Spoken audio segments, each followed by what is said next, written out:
folks. Phil Davis, Ancestrylands, ancestrylands.com. I'm your host. Happy Monday, folks. President's Day. Hope you've had a great 3-day weekend. Folks, I want to thank you all for the comments that we posted in our community section. We had a great interview last Friday with my cousin CJ discussing fatherhood, good, bad, the ugly.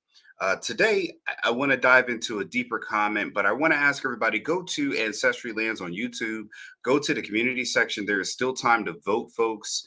As far as our question of can a father raise or run his household while not being actively in the household?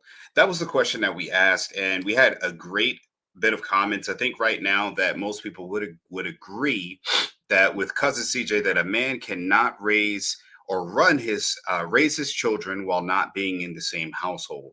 And there was a lot of great comments, and I thank everyone for chiming in on that. Folks, today our topic is do we inherit trauma from our parents, then pass it on to our children?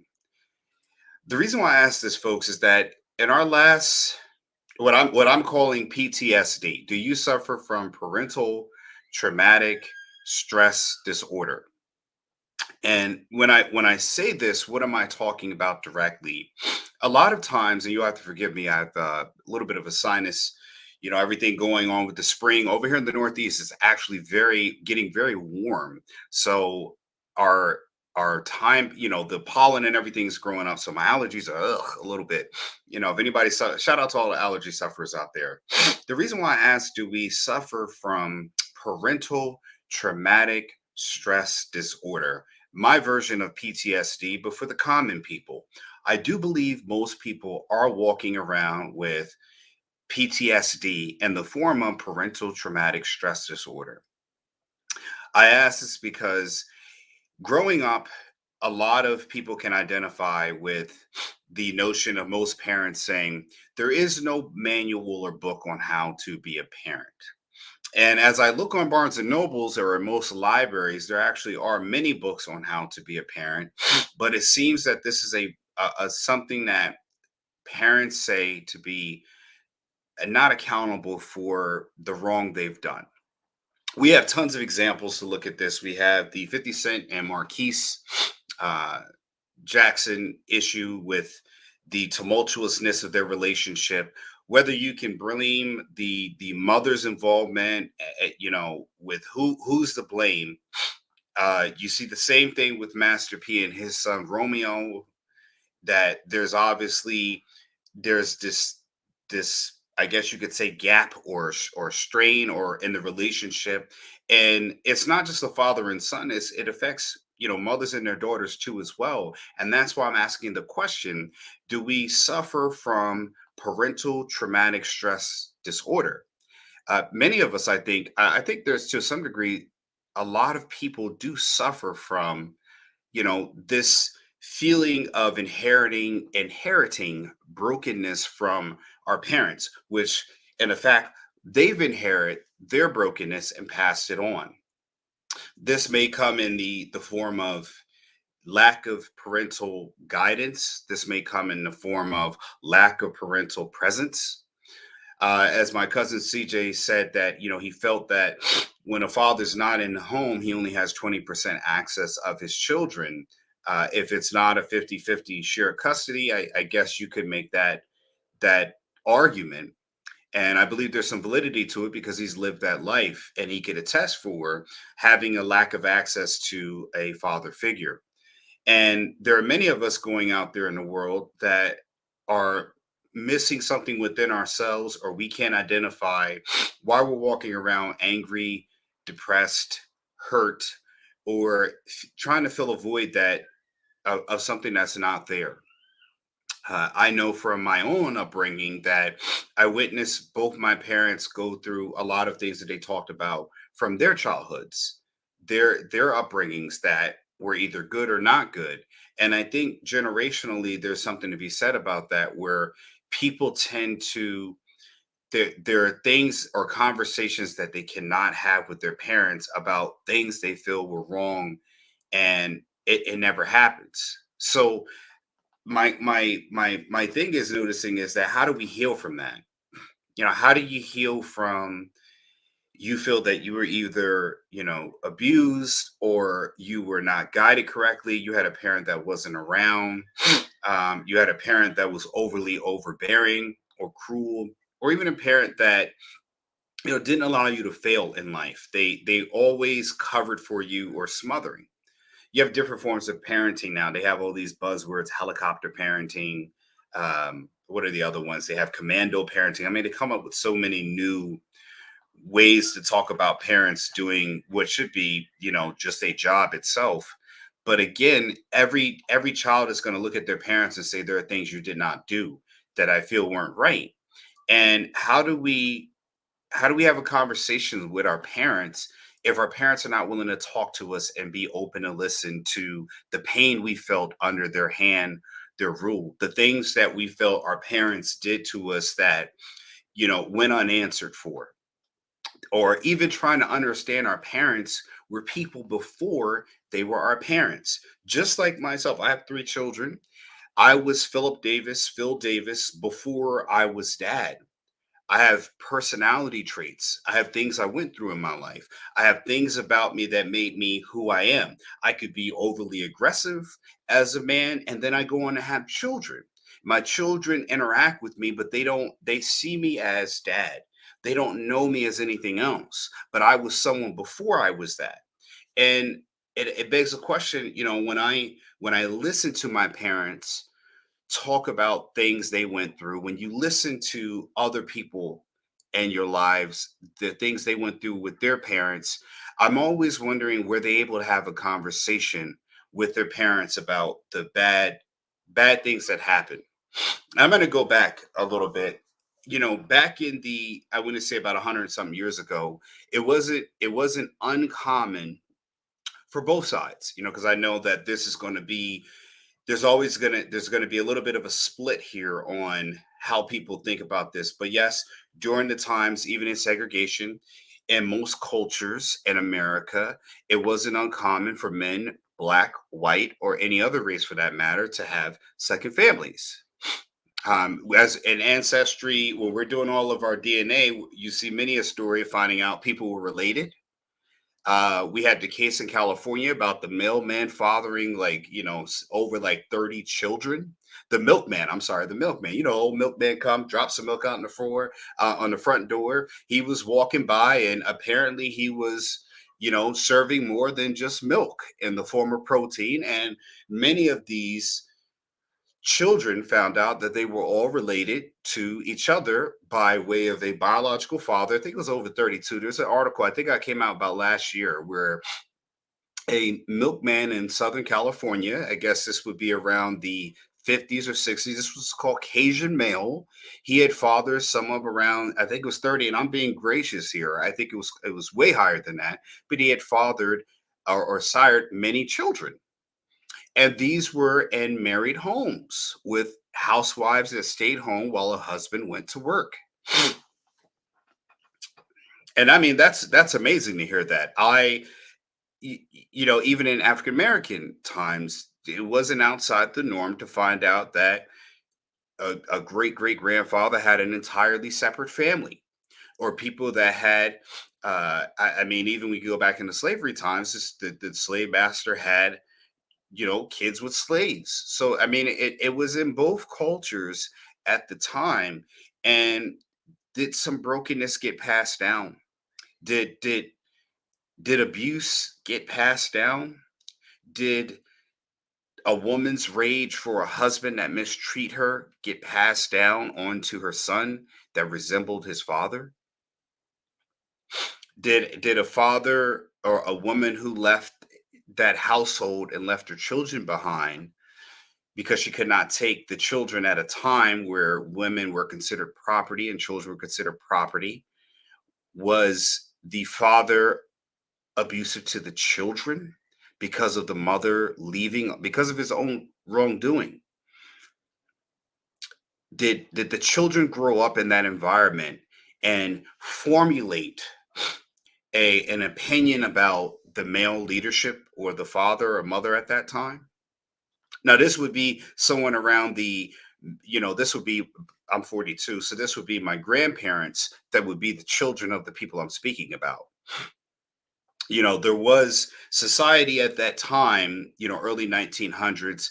We had moved away from the post-slavery time into a different time period where it was becoming the United States, no longer separated by North and South under one presidency. Now we're moving into, like my cousin CJ and I discovered, mass migration into cities where opportunities were going to be more plentiful for people who were maybe in the South. You had areas like Chicago, New York, even Los Angeles that were hotspots for um, Black migration and other cultures, such as Hispanics and such. And along with the societal divides at that time, where was there enough parenting going on at the time to pass on good parental instincts for the next generation? If you talk about people who were raised in the 60s, their upbringing was quite different. Parents um, practice corporal punishment more, probably more severely, and child laws have caught up, because there were child laws have caught up.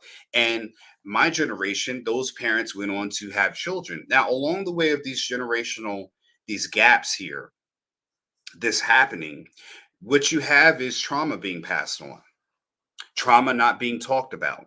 I think if you go back further, you see less and less trauma or healing being done with the children that have come after in each generation. And I'm asking that these children grow up, they go out into the world, they go to interact with peers. Some of them decide they're going to not be contributing members of society. Some decide that they are. They go on to have relationships with people, and the trauma that they've experienced is now present in a relationship. The sometimes unknowing women or men are interacting with a person, not knowing that the trauma of their upbringing is being brought to the forefront of now what's presented as an argument. But again, when we're engaging into these relationships, building a family, we're not doing anything to address the trauma that we've experienced. And I would ask, even if you could ask your parents, are they open minded to having that discussion for their children to heal, to hear the things that are not pleasant to their ears? Because most of the time, at least from my experience, whenever that was discussed from, you know, my parents or people in that generation talking to the grandparents, it was a no discussion. Bury it deep. Even as men, we're taught to bury things deep. Stoicism, that's the new thing now. Be stoic. And with the stoicism, you just gotta swallow it. You gotta take it, not swallow in a bad sense. Or a woman's supposed to be strong and be independent, and that's what we teach out. But we miss the fact that we're human, we have feelings, correct? We have we're people that have been hurt, and people may not want to hear this, but then we grow up angry at the parents because there's no avenue for communication. There's no avenue for us to discuss that. And when we do, our parents fall on to, and I'm not speaking about my parents per se, I'm just saying generally the excuse of the now late 50s to 60s, there is no book on parenting, despite many author writing books about parenting and how to be a better parent. Did our parents strive to be nothing in life better than just being better than their messed up parents, right? Did they leave us with, you only need to be better than the bottom? Than my bad parent. My dad didn't hit my mom, or my dad hit my mom. So as long as I don't hit a woman, I'm great. But I can't love my wife. I can't be tender to my woman. I can't be there for my woman. I can't be faithful to my woman. My mom drank, and she was a drug addict or alcoholic. And as long as I don't do that, I'm a good wife or a good woman. Is that the standard by which each generation passes on being better than the other one? And that's what the question I'm asking is that, when do, because I'm a parent now, and when does it stop the passing on of the trauma? There are people that I've met in all walks of life because again, I grew up in the north, predominantly in the north. I've traveled out west. Abuse is everywhere. It's all over the place. And one thing again, like the conversation I had with my cousin CJ, no one wants to talk about it. No, as much as a parent has a responsibility of raising a child, bringing them up to adulthood, we're not crocodiles. You're supposed to raise a child, and again, when they're 18, does the 18-year-old still not have the parent there to counsel, to guide, to help heal? Does your 18 or 19-year-old son deserve the same sympathetic ear or care and loving heart from a father that a 19-year-old daughter would? They're grown, that's it, we're done. And it just shows that there's something wrong in there, that there's a brokenness that we don't want to heal our children. We don't want to take responsibility for the decisions that we've made. And again, we're the ones that chose the things we've chosen in life. Okay, we can have the conversations with our parents, but what about having a conversation with our children? What about talking to them about the things we did wrong to them that they have an issue with, but yet we're sending them out into the world? We're going to tell another parent, hey, my son or daughter is a great choice for you to go buy, build a family with, get into a home, get into, having commingle finances. And what I've served you up is a broken piece of human to go on and have children with, that's going to leave you due to the same brokenness that I passed you on. And oh, I'm not going to warn you about it either. I'm not going to tell you anything that's wrong with my child. I didn't, because there's no book on parenting, I couldn't tell when I was doing something wrong throughout the 18 years of watching this trajectory play out. Do parents not have a responsibility to talk to their children and say, let's talk about how you were raised, what I could have done better, and what are you going to do that's going to be better? Because you will be faced with the same opposition that I have. And at least give our children a chance to heal. When I say children, I'm talking about parents who have children. Because again, what a child is looking for from a parent is continuous support. Does it mean financial support? No. But you got a lot of parents that are done with their kids at 18 or done with them later on in life, but they're still their child. You're not a child, you're still their child. There's a difference. And a lot of people probably don't want to hear this because they're also guilty of it as well. We don't want to face the fact that we're directly responsible for the results of the children that we've made. We tend to look away at that mirror when that dark shadow comes up in front.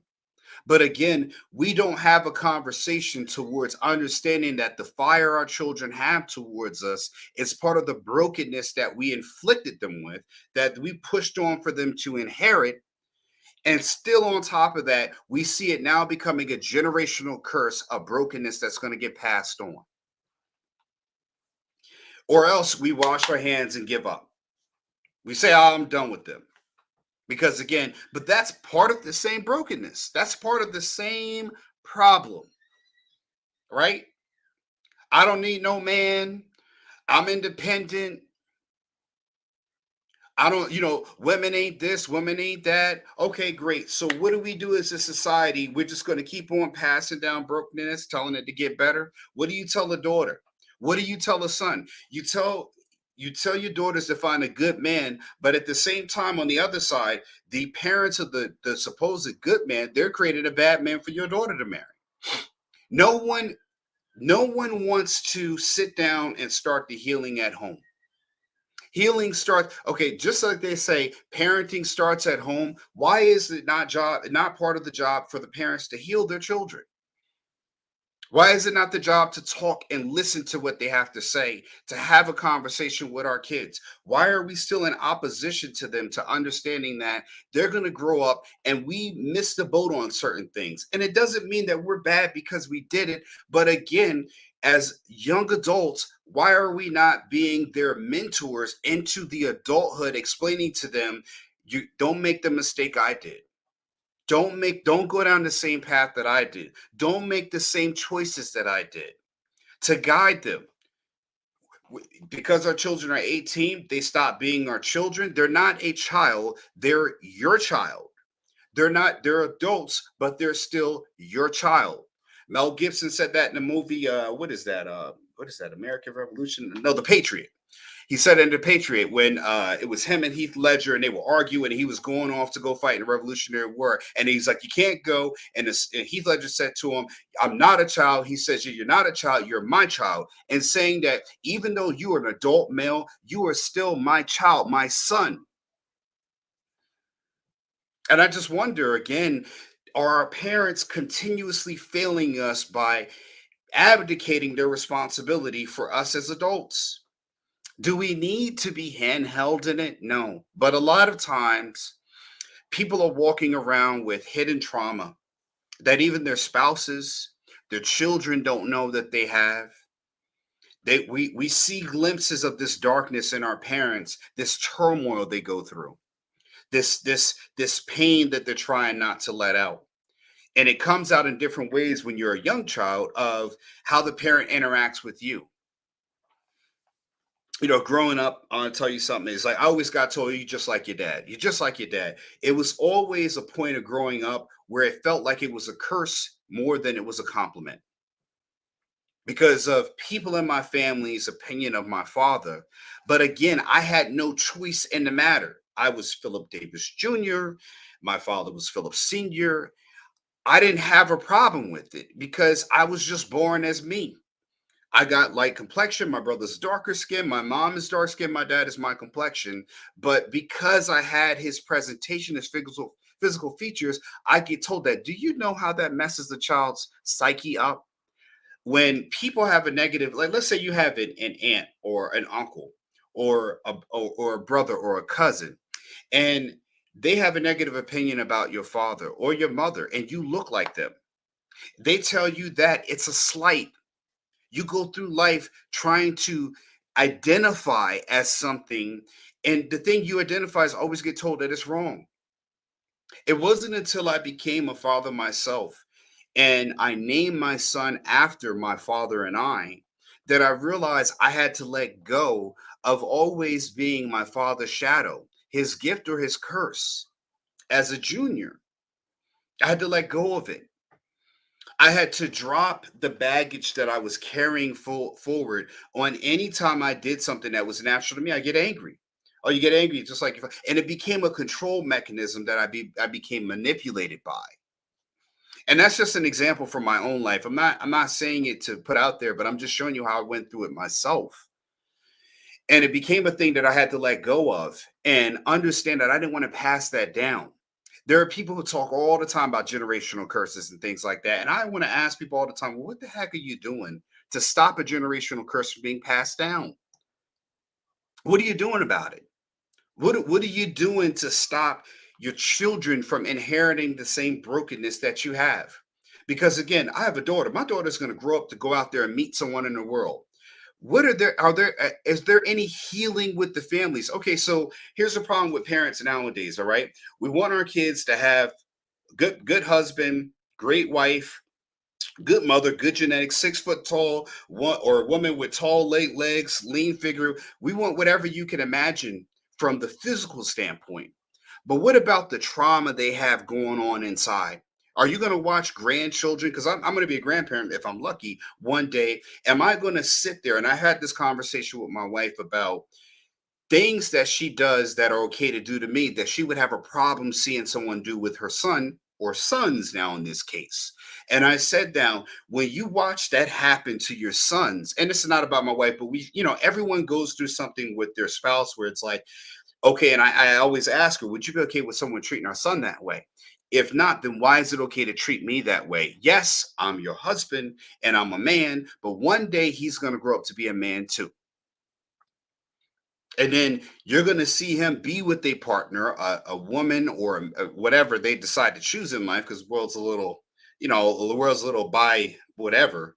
And you're going to have to watch someone potentially treat him the same way. What do you have to show him or her when that happens?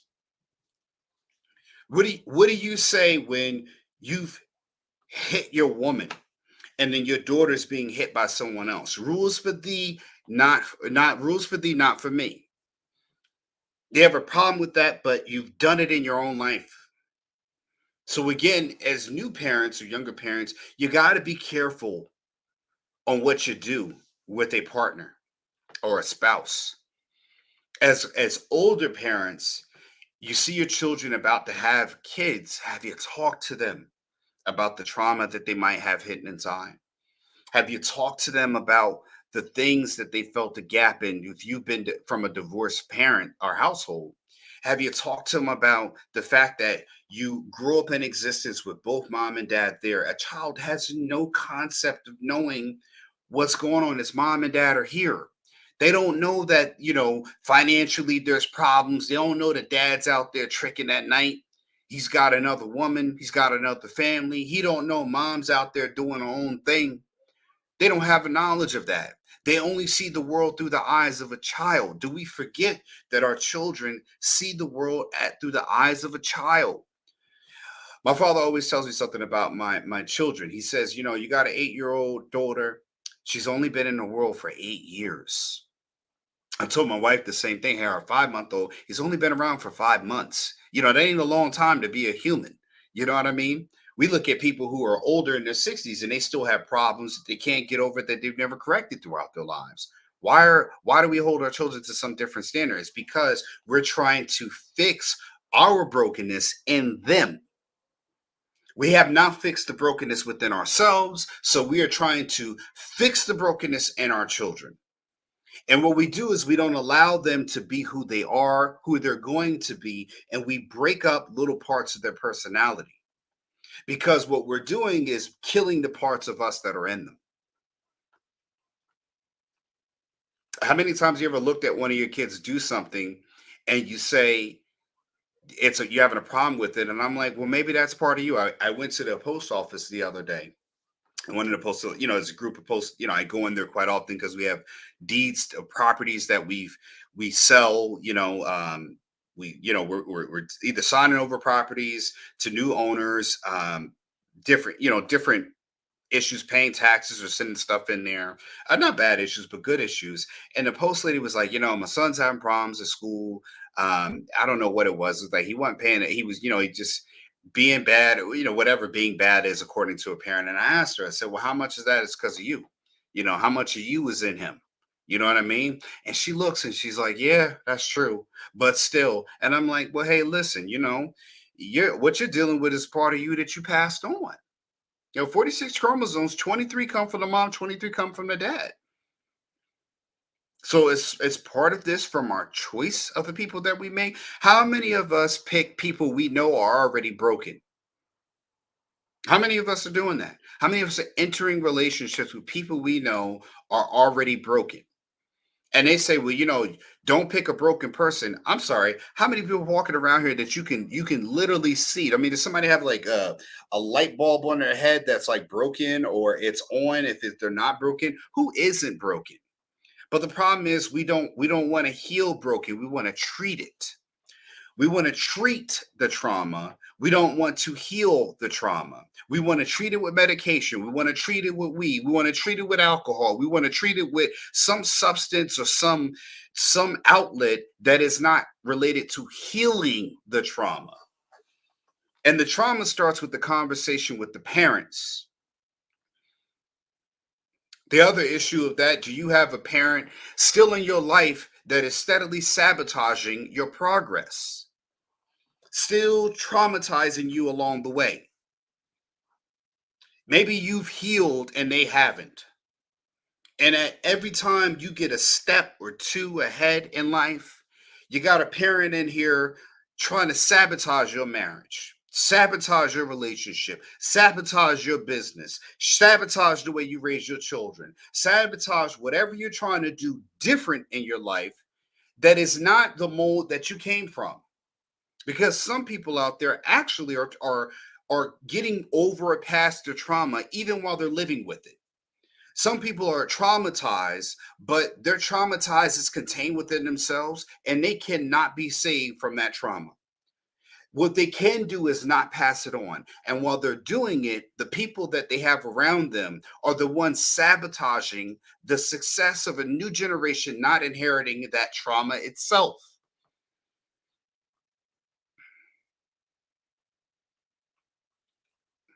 And I'm just wondering because we see all these divorces out here, we see all these relationships being broken up out here, and I would ask, why is that? Is because we are not healing the brokenness at home. Everybody has depression, but where is the depression coming from? Is it just because you lost a job in life? Or did you go to your parents and your parents told you you're a man, go figure it out?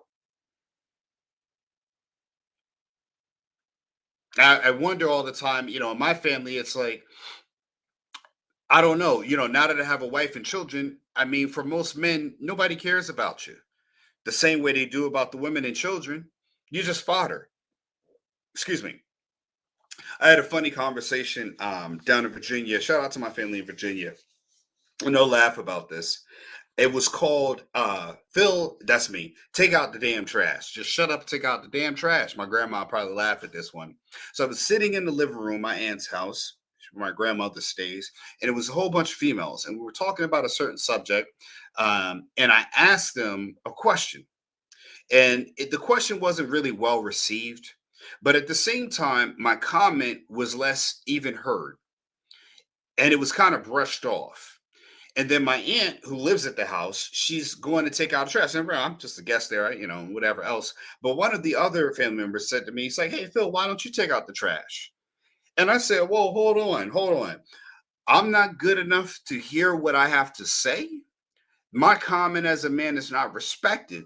But at the same time, the respect you give me is to take out the damn trash. And that's the level of which I can adhere to." Everyone laughed about it. We made a big joke about it. It's like, "Phil, shut up and take out the damn trash." That's what I was relegated to. But my knowledge, despite me saying, you need to look for this, and that, my comment as a man was balked at and pushed down or just pushed over. And I'm supposed to just be a worker ant. And I told him, I said, if my authority as a man cannot be here to, then you do not need my physicalness to take out the trash. If you don't want to listen to a man, you take the trash out your daggone self. And I didn't take out the trash because, again, I was not, my usefulness was just brought down to taking out the trash. And I wasn't going to take out the trash. And again, my authority as a man, it's not to take out the trash for your convenience. And if that's the way you're treating somebody, then you shouldn't be surprised with the outcomes that go along with it. Because maybe someone taught you that's what a man's usefulness is. And it's not. So again, do we pass that brokenness back on? Do we teach our daughters to treat men that way? Do we treat our sons to go on and just go what you get out of women and their objects to be desired, but they're not people we should have a conversation with? People that you talk to, what did you went through? I wonder half the times when people are dating, do you even learn about your spouse or partners before you even have sex with them? Do you learn about the history of where they come from, how they were raised before you even go lay down in the bed? We're so busy on trying to get something out of each other instead of learning to learn who the person is that you have in front of you. You see people say, "I was young and dumb." Okay, well, who was responsible for making sure that you knew how the game before you went out there to go play? Who plays a game in life, the game of life, without understanding the rules or the mistakes, the prizes, the penalties that come with this life? Where are the parents that are supposed to explain this stuff to them? And it don't happen. And then the parents say, "It's not my responsibility. They're adults. I can't tell them what to do." You don't have to tell them what to do, but you can guide them. You can at least leave your children with the last statement of, "Hey, you tried to warn me." One thing I did hear my cousin CJ say was that his father tried to talk to him multiple times. So he could not blame his outcomes in life on his father directly because his father was there at every standpoint trying to talk to his son about the decisions that he made. And he didn't blame his father for it, you know? How many mothers are out there saying that they don't see they have broken sons and they don't talk to their sons. They don't sit down, go out to dinner with their son, and talk about they're now a man, and the template that they have to look at women is their mother that either they hate or they partially love or they see a lot of dysfunction in. And then when the mothers see their sons go out and pick a woman, they either have a problem or they like them or they partially like them and this. But the choice is who are responsible for that choice. They always say the first two men and women you love are your parents. The first relationship that will be destroyed is with you and your parents. So how are we not responsible? I, as a parent, do have a responsibility to my daughter when she goes out to teach her what the world would be like for her once she enters into dating. Same with my sons. Same with my sons. You see athletes making this mistake. Baby mama after baby mama, they got women in there that they've gotten pregnant. It doesn't matter if how much money you have. And I'm asking the same question. When you're growing up as an adult, and do you have the next phase is that now you're an adult, you're going out and achieving in life, and then you have parents here who are either trying to shoot you down a dream, telling you that where you should make left and right, and again, but they're just telling you. One thing Avon and I talked about is a lot of the older mentors we had, they would tell you, they wouldn't show you. They didn't have time to show you. Even if you were going to sit down and do the work, even if you were going to commit to that, shout out to my Wagner College Lance Gittins, that coach, because what he did was he said, okay, you guys want to get faster, here's what you need to do. You need to stay over the summertime in college. So me and Don Coombs, we stayed at college over the summertime. We didn't go back home. I didn't go back to South Jersey and hang out with my friends. I stayed up at summertime in the college and we went to work. We trained. Here was the workout. You got to show up every day. And for him to show us how to be faster, meaning that we were going to do the practical part of it, we were going to put in the work, put in the labor, put in the effort. He was going to correct mistakes in real time because we were present and willing to do the work. In exchange, the knowledge and everything we needed to do to prepare was going to be exchanged to us. That was the equivalent exchange for an outcome that we desire. But he, as a black male coach, a graduate assistant coach at that, decided that he was going to go out there and mentor him with his time, his knowledge, as long as we were committed to showing up by our presence and our effort. And the results had to show. We had to improve. And we could do that on the athletic front, but we can't do that with our children and our family alike. And then when we have children, we're questioning why there is brokenness between the siblings, despite everyone being raised under one house or separate houses. We're trying to understand why is there brokenness between brothers or brothers and sisters or all of the above. We're trying to figure it out. We can't demand that everyone be tighter than us because we fall back on our excuses as parents. And again, people may not like this stream. People have said things about the podcast itself, but I don't care, man. I don't care. The reason why I don't care, and when I say that, I'm not talking about people that put in good, well crafted comments and like the videos, is because one thing I know when I started this business, Ancestry Lands, before I started this business, I didn't get a single dollar from anyone. I went to my family, I went to my friends, and I said, hey, invest in me. No one wanted to invest. No one gave me $1. I had to work overtime while having two children and put the money and invest in myself. That's what it took for me to get this far, where you see me on this screen. YouTube channel with almost 55,000 subscribers. A business where we created multiple landowners, not just I'm a landowner myself, but people who are landowners to where I'm able to educate and give people knowledge about the properties they've owned, where I've had people on this YouTube channel. And the one thing I'm surprised at is how much people can try to tell me the direction I'm headed into when they didn't put in a single daggone dollar when it was day one before it was something. I build a house and all of a sudden people want to tell me how to paint it. People want to tell me where they think I'm going right or going wrong. But again, no one was here.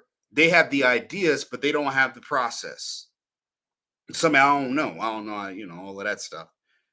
And I'm just wondering because, again, where were you at the ground level when I came and asked for help? People want you to listen to their advice, but they don't have any sweat equity into the outcome. People tend to drop advice off at your door and they tend to walk away like it's an Amazon delivery.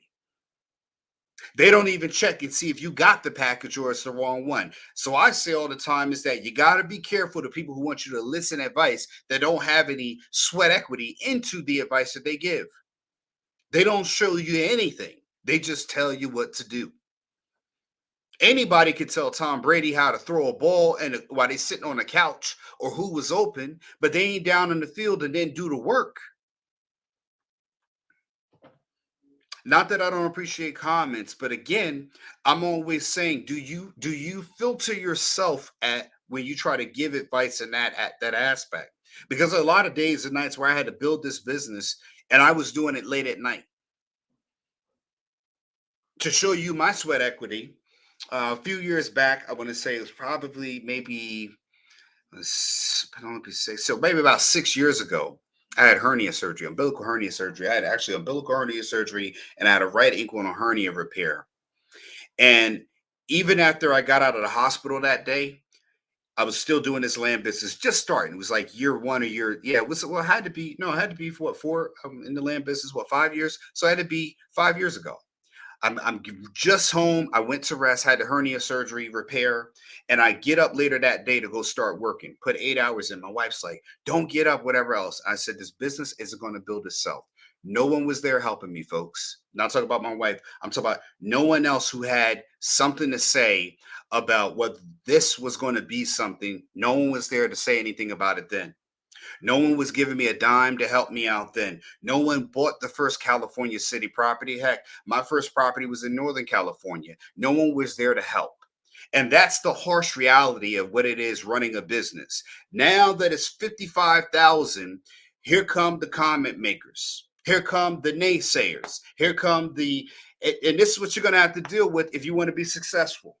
My cousin CJ said, "Hey man, I want to grow up and I want to be successful. I want to be well off. I want to be wealthy in my life, like a lot of people do." Okay, good. That's what you're going to have to do to be somewhat successful. I'm not a millionaire, but in order to get there, I know what steps to get me up to this point, and I can see the heading in front of me. My wife says, "Well, you're going to go live." Yeah, I've got to do it. You've got to put in the work every single day. And most of the time, you can have people around you that literally talk more than they do more. People say, "Oh, buy a house." Well, hey, you gonna put some money down in it, or you gonna tell me it's all up to me? Well, I can't help you. Then why ain't you just shutting up about it then, if that's the case?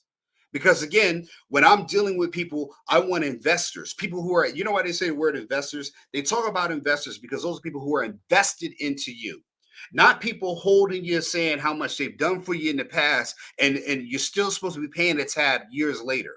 Let me explain something to the parents out there because I'm a parent. When my kids get older, they don't owe me anything for raising them. It isn't because I'm raising them that they owe me something in return. I will be lucky if they give me something in return because you can have a good kid and or you can raise them well and they turn out to be nothing. They turn out to be criminals. How many millionaire families do we see their kids go on to commit crimes from the upper echelons of society? Your kids don't owe you anything. They're not to be pimped out because you raised them. It wasn't their choice. You had them. You decided that you didn't want to use protection to have that child. The child is innocent. They didn't ask you to raise them. You decided to raise them. Either you do a good job being a father or a mother, or you shouldn't be mad when your kid curses you out or says you're nothing good. Should 50 Cent's father say he should still respect his father for being good, or whomever raised them? Why do your children owe you something? The only thing the children should believe in owe is being a good, upstanding citizen, if that, or a contributing member to society. And even then, it's not a guarantee because life could take you off the board any given time. But we feel like our children owe us something. Why do they owe us something? If you're doing something with the thought of people owing you back, you're not doing it for good reasons. You're doing it for something in return. That's not a good person. Not. Yeah, I'm not doing this land business. I tell people all the time, and many of people who bought land from me in our first conversation is listen, I'm not trying to sell you something. What I want is ownership. You have all of these YouTube and IG and these motivational BS that talks about ownership, and you ask them how many owners have you created? There's only one, them. They haven't sold anything to anyone who had a chance or opportunity to improve themselves. And yet, the people who are creating owners don't get the help. We're always fixing some broken person. We're always putting our energy over there. Why? I'm charged today, folks. I'm charged. Is this directed at anybody? No. But what I'm saying is that again, when you get to certain points, people start coming and I don't want to, I don't, okay, well, if you don't want to, then why are you saying you don't want to in the beginning? If you got to tell me you're trying not to, that means you're trying to and you're holding yourself back. People in your own camp are the ones trying to every time you turn around the beam, the red beam from somebody aiming at your back is coming to shoot you in the back. Either one, because they were broken and they don't want to see you get better, or two, they just want you to stay down with them, crab in a bucket mentality. And the reason why I'm going on a parental tirade is because if we're blaming teachers at the school, and we say parenting starts at home, when you see all of these Yahoo videos about students fighting or why are the kids this way, well, it starts at home. The trauma of the relationships that are broken in society are directly related to what the parents didn't fix at home because they watch you be broken. So then become a grandparent, you're worried about the grandkids, and you're giving other people all the advice you never took. You didn't take the advice, so you expect me to take the advice. Well, hold on. If you didn't listen, why should I listen to you? Because what I want to do, I'm not going to follow the advice of a broke person. I would follow the advice of a rich person telling me how to get rich. What can a broke person teach you other than their end results? They may be able to teach you how to avoid making their mistakes, but that's not what people teach you. They teach you as in, I'm the authority and I know. And they're not.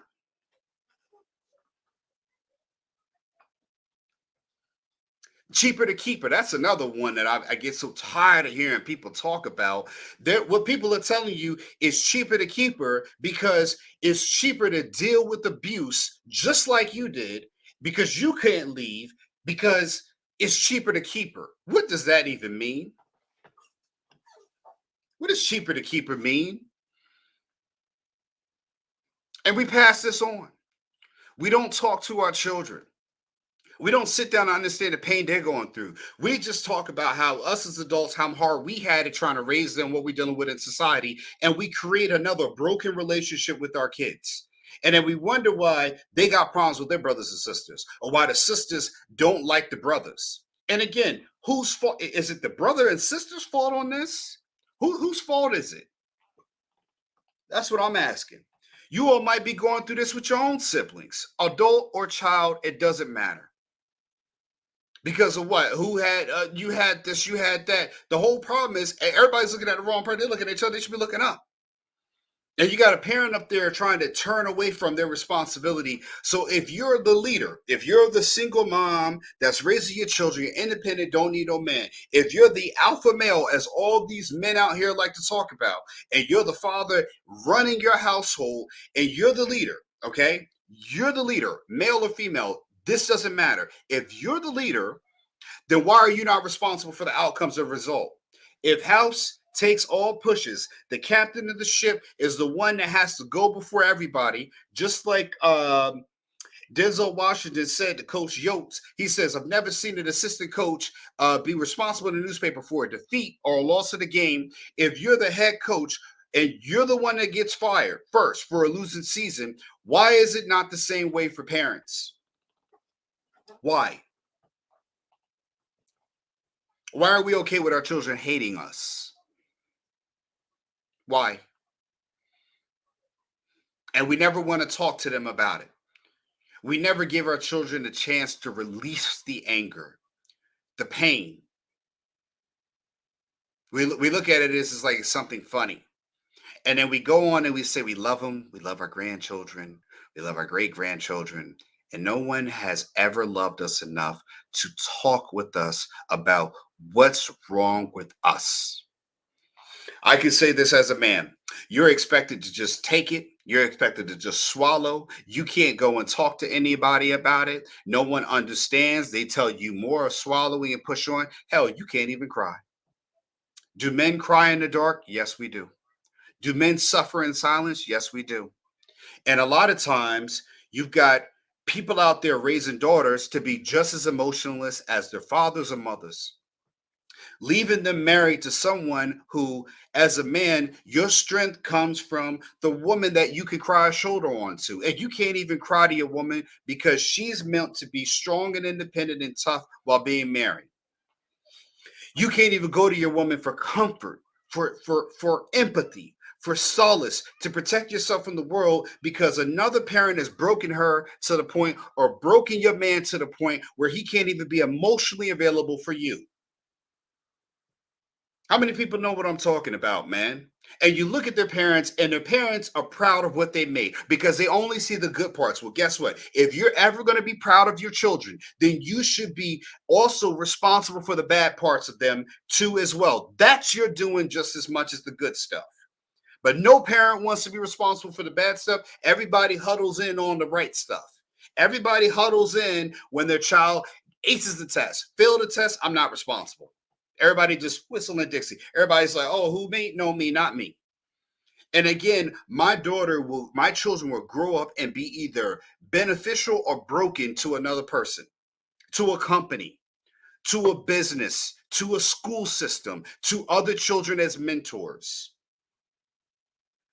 That's what it is. You see this in Kanye West with the brokenness of him losing his mother, the way he talked about his mother with his father. You see this in the same way with 50 Cent's son, the brokenness that we're looking at. You see the same thing of why Romeo Miller went after Master P. It's something broken in there that wasn't talked about between both parents.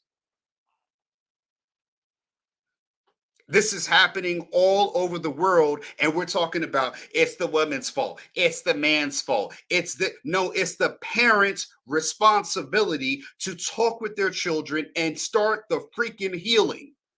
That's what it is. You got a kid that makes it to the NBA, don't just be up there celebrating when the kid has mental issues going on that you never talked to him about. Mental trauma. He's still suffering from that day you beat him half to death. I'm gonna tell you how far back something like this happens. And I love your mom, but I'm gonna say this story. She never knew this story happened, right? There was a day and I was in kindergarten. I remember I'm 42 years old. I remember this. And I'm just talking about how easily a child can be just, I don't want to say traumatized, but how something can hurt a child in one moment and a parent can't even realize they did it. And I love your mom, and this is no shot at you. But I remember one day in kindergarten, those little plastic white clear cups we grew begonias. I don't know if you know what begonia is, a little flower, and I grew it. And I remember I brought home this macaroni thing from my mom, and whatever was going on, I don't know, but I think my parents were having an argument or whatever else. And when I brought it to my mom, I was so proud of myself that I made it for her. And her response, because she was in a moment of being upset. Now, my dad had left, my mom was there, and she was upset afterwards because, my dad didn't see her being upset. And I, as a child, and coming home and talked to her, I had this begonia flower I wanted to give to my mom. This one I'm talking about the first love part. And my mom, she didn't do anything bad, but she just kind of disregarded this macaroni thing that I made. You remember macaroni construction projects that you make? And when she did that, I didn't say anything, but I was devastated inside. So much that I took that flower, we grew it, and it was like, maybe this much of a flower showing.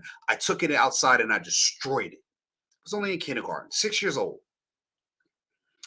My wife with my son Philip, he has a little bit of aggressive personality at times. And there are times when I'm not home and he kind of turns into a different person. He like goes into like Jack from Incredibles.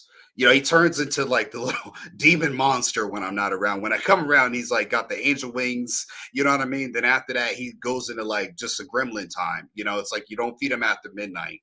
And she's like, oh, this, and he's like, she did something, and he told her he was like upset at her, and she took the parental high road, like, I'm your mom, you can't do this. And I said, listen, you do that all the time, you're gonna turn into a son that hates you. All right, he's upset at you, talk to him why he's upset at you, allow him to express his feelings and talk to you. Now, I'm a black father saying that. I came up where, a lot of, if you had something to say back, what was coming left, what next was a left or a right, you know what I mean? But again, he's going to grow up to be a man one day. He may grow up even in a shorter time to be taller than you, where if you do that, there could be an outcome coming that you don't like. I, as a man, am the buffer for that not happening, because he knows he has to answer to me if that were to happen. But again, his feelings shouldn't be not acknowledged.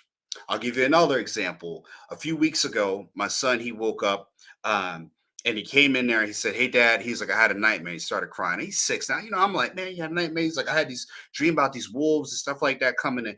And naturally I'm like, yo, man, you don't go back to bed. But you know what I mean? Because I couldn't come to bed with nightmares to my parents. But what I did was I just sat him down and I just held him and let him cry. How hard was that as a parent for me to just sit there and understand? And that's a salute to my parents. They told me, say, son, he's only 6. He's only been in the world 6 years. He's only been in the planet for 6 years. That we don't think about that when we're looking at our kids. I've been around 42 years, and I get scared of things at times, right? Let a Rottweiler come across the street. See if you don't get scared. Let a tiger enclosure open up, and you see a tiger out there. So fear is fear. And he was like, he had the stupidest reason why he was scared or whatever else. But it's like dead midnight. He's just dead sleep, And he comes out, and I said, come on, son, let's just sit here or whatever else. And I said, listen, man, you're awake now. I'm here. Okay. I'm here with you in the physical. He's crying. He's going. I'm like, and my thing was to get him under control. That was my approach as a father. And I said, hey, bud, we tried to put him back in the room, and he complained about an earache or something else. Kind of kids just kind of move the needle. They'll tell you something else is wrong. And I said, come on and sleep with us, man. Now that's the worst mistake I can make, because my son is like an alligator in the bed. I get slapped, broken nose, whole bunch of stuff happens. If you ever had a kid sleep in the bed, they roll around more than alligators or crocodiles that are feeding in the Nile River. It's crazy. So my whole point in saying that, as a father, I could choose that time to give my son not understanding, and boy, just go back in there and go to sleep. And in that moment, my parents brought something to me that I remember. Yo, he's only 6 years old, man. He's only 6. He's a child. They get scared. As a father, it was a moment where my tenderness as a man was required. Can men be tender? We love looking at lions and talking about lions and all the ferocious and the alpha and the female and all of this stuff. But a man has a tender side too. And the reason why I can say it is because a man won't use that tenderness with his children in the same way he'll use that tenderness with the woman he's trying to copulate with. When you are sitting there with a woman, you're engaged with her, you caress her hair, you massage her neck, you are doing things to softly, not with the man's aggressiveness, you're doing with the tenderness, the way you just stroke the contours of her body. You maybe even rub her feet before you get her. You want to get her into a relaxed state. That tenderness, why are we not able to transfer that with our children? I don't expect my son to be an aggressive male, but he will have times for his aggression. You might have seen videos when I had surgery on my ankle and I was using my crutches up and down the street. My son, I said, go pick up a stick. He was picking up a stick, just running by, beating up trees. There's that time for his aggression, but it did not need to be suppressed. But again, my tenderness when he had a nightmare was what it was required at that time. The same tenderness that is there for my wife or any other woman that has been in my past. The same way that you embrace a baby with tender, gentle care is the same tenderness sometimes you need for your sons. We don't want to make them monsters. We want to make them men. And sometimes tenderness is required. You know why? Because they have to learn tenderness when it comes to a woman. This is the reason why you got Valentine's Day and all of this stuff. A man needs to have some level of tenderness to him. not pussification, but tenderness. Please don't misunderstand what I'm putting down right now. And the tenderness, once a man has a household, the tenderness needs to reflect down. One rule we have in my house is when we wake up and see each other or before we leave, we always say goodbye and we give each other a hug. That happens every time with my kids. Every time. Because again, we never know when we're not going to see each other again. I could walk out the door and die tomorrow. I would at least say goodbye to my children before that happens. You got to be able to hug, hey, goodbye, love you. I grew up sometimes where it was hard to hear I love you from a dad. I mean, but he had I'm older generation, sons, but sometimes your son wants to hear your dad tell you he loves you, man. What the hell is wrong with parents when a father can't tell him he loves his son? Especially if you're named after him. We don't show our sons tenderness. We look to other men. I'm not saying tenderness like you need to be tenderness. I'm talking about the tenderness of a strong love that a man can show his son or his daughter or his wife. Or now, why is it that women are tending to be more aggressive than men? And that's what they think. I've had to talk to my wife constantly about men love femininity. And I'll tell you this, if you have a woman in a dress, and I'll tell you all the time, you could have Nicki Minaj walk into a room, Claire Huxtable, old Claire Huxtable, whatever way. But when she's dressed a certain way, even a thug will give her respect. Even a thug will give a woman of culture and meaning respect. It will be ma'am. It will not be yo shorty because she exudes the tenderness of a woman and every male biologically respects that in a woman, no matter who she is. And again, are we passing on the trauma from our parents? And the parents, we don't have any responsibility, do we? You get them out, they're 18, you're done. You hand them off like, you did a good job. You get a certificate. Or you're so broken. We've seen this in the same situation with Lil Scrappy, with his mom. Sabotaging this relationship all the way. We've seen it with the Marion, with his mom. Sabotaging this relationship along the way. There's not clues that parents will do this even into adulthood after the brokenness.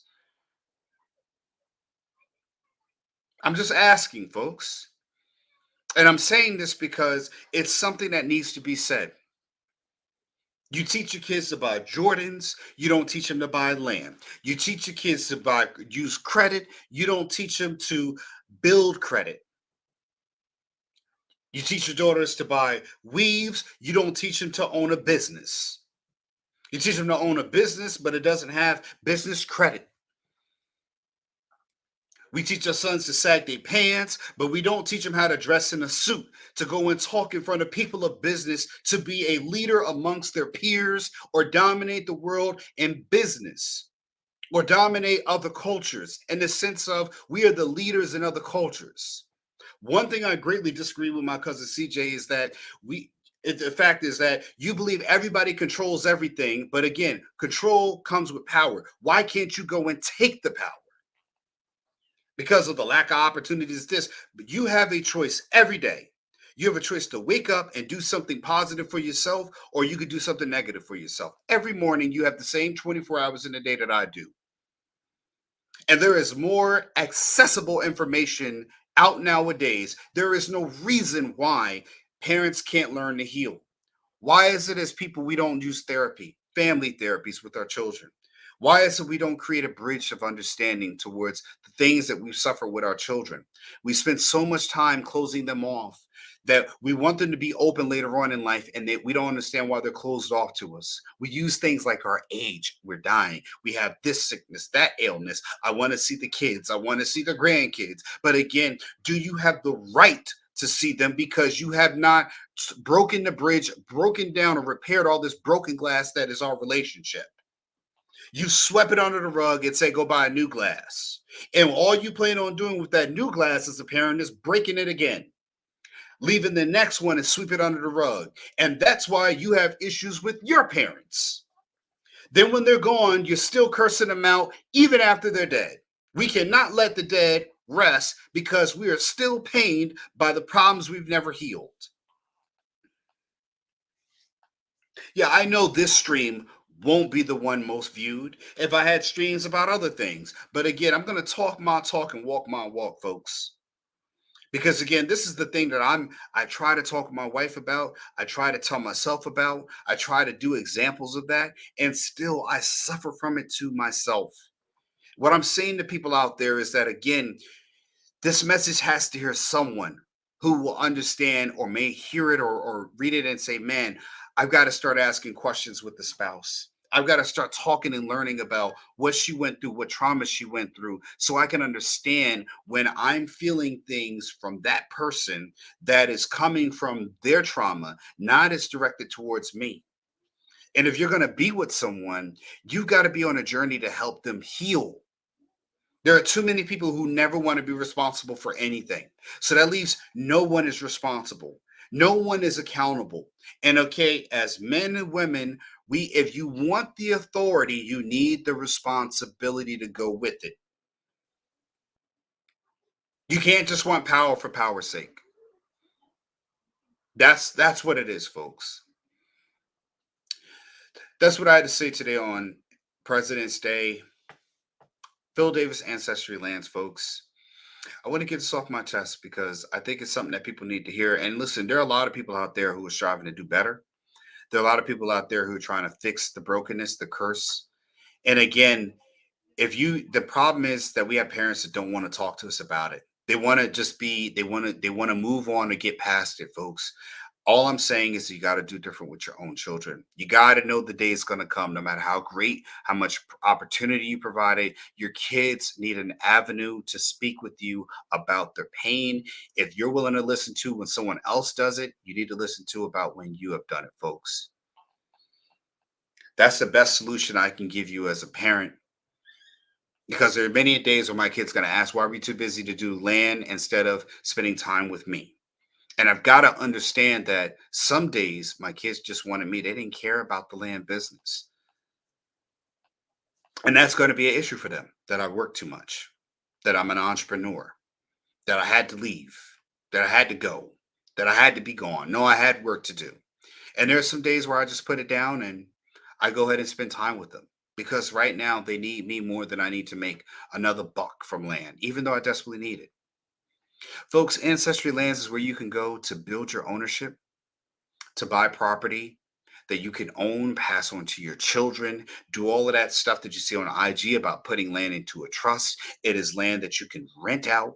You can have people build on it. You can do a whole lot to enrich yourself. But the one thing you will guaranteedly doing when you get done paying me is own it. You will be an owner. You will have ownership that all these places on IG like to give you all of this great talking points. You will actually own something that you can pass down to your children, folks. You will own it. That's what I'm talking about. I'm in the business of creating owners, not in the business to talk about how much money I've made. I'm not in the business to talk about how to make millions of this, and this. I'm talking about changing people's lives to create owners. Ownership, real ownership, folks. And that's what matters to me because those people's lives are changed on the micro level, not the macro level. And I'm doing the work, showing the results every single day. Phil Davis, I thank you, folks. I've been your humble host. It's been about an hour and 10 minutes short stream today. We'll be live. We're trying to go Monday through Friday, folks. Monday through Friday. We're trying to build this up. I need your help, folks. I do need your help. Like, comment, engage. Got a lot of people saying, yeah, I didn't want to comment. Comment on the YouTube channel, folks. Comment there so we can get this out to more people. Comment on Facebook if you're there, but go to YouTube, like, subscribe, share it to people. Let them hear this too. Let your parents hear this. Better hearing it from me than from you. They may not listen to you anymore. They may not want to hear it, but they may want to hear it from somewhere else. And I hope as a parent, you could take this message as somewhere to start to heal and get a better relationship with your children. If you won't do it for them, do it for your grandchildren. If you don't have grandchildren, do it for the future children you could have, because that day will come. Phil Davis, Ancestrylands, Ancestrylands.com. We're on Facebook, Pinterest, Instagram, Twitter, TikTok. Where aren't we? We're everywhere. Like, share, subscribe, folks. We'll see you back tomorrow. Thank you for choosing me again. Thank you for watching. Thank you for sharing part of your day. If you don't watch, listen. Just put me on listen. You can love to hear my wonderful voice. Take care, folks. I'm your gracious host, Phil Davis, Ancestrylands, Ancestrylands.com, Ancestrylands on YouTube. We are signing out. Have a wonderful day. Bye bye.